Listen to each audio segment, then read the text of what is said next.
Non, je pense tout simplement que quand un homme est en couple, ou bien quand un homme a pris l'habitude de sortir avec les femmes, il a un certain style, il a une certaine manière de s'habiller, il a une certaine manière de s'entretenir, il y a une certaine manière d'être, il y a une certaine manière de marcher, il a une certaine manière de choisir, d'accorder la couleur, de choisir ses vêtements, qui font en sorte que quand tu regardes, tu te dis, soit cette personne-là est en couple, soit cette personne-là côtoie tellement de femmes, parce que seule une femme a le style et l'élégance.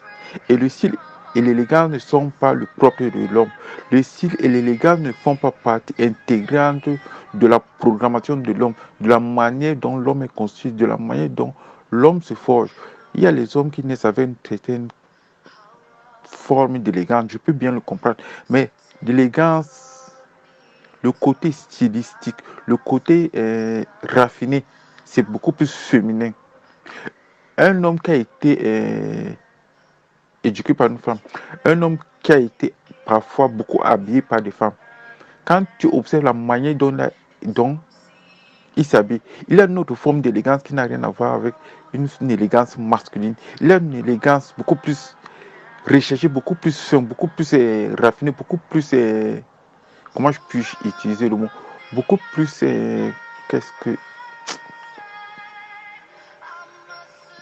il fait des choses que personne ne peut expliquer.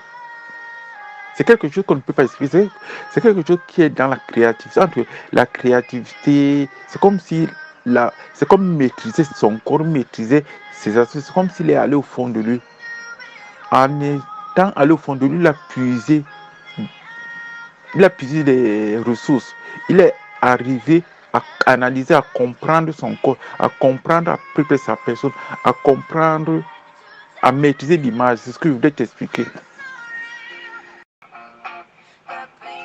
Tout simplement parce que moi j'ai constaté que chaque fois qu'un homme sort avec une femme, il y a deux types de femmes. Ce que je t'ai expliqué la dernière fois, que une femme qui est belle ne va pas chercher à être élégante.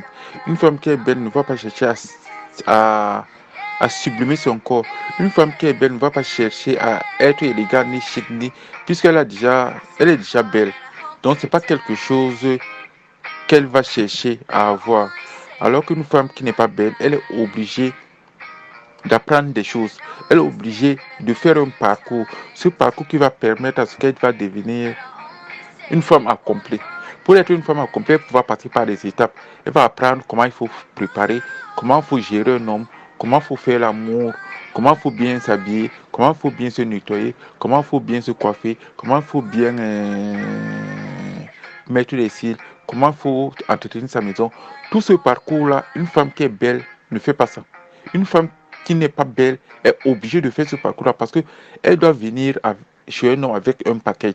Donc forcément, chaque fois que tu sors avec des femmes de ce calibre-là, les femmes de ce calibre-là essaient de forger d'hommes. Les femmes de ce calibre-là essaient de faire attention.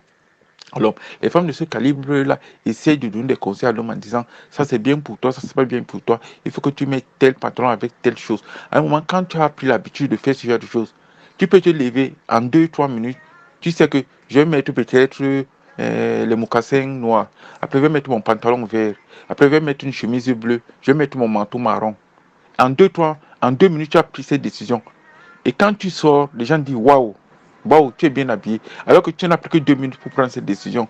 Tu l'as prise tu l'as prise tout simplement en te basant sur ton passé, en te basant sur les expériences du passé. Ce que je voulais juste t'expliquer.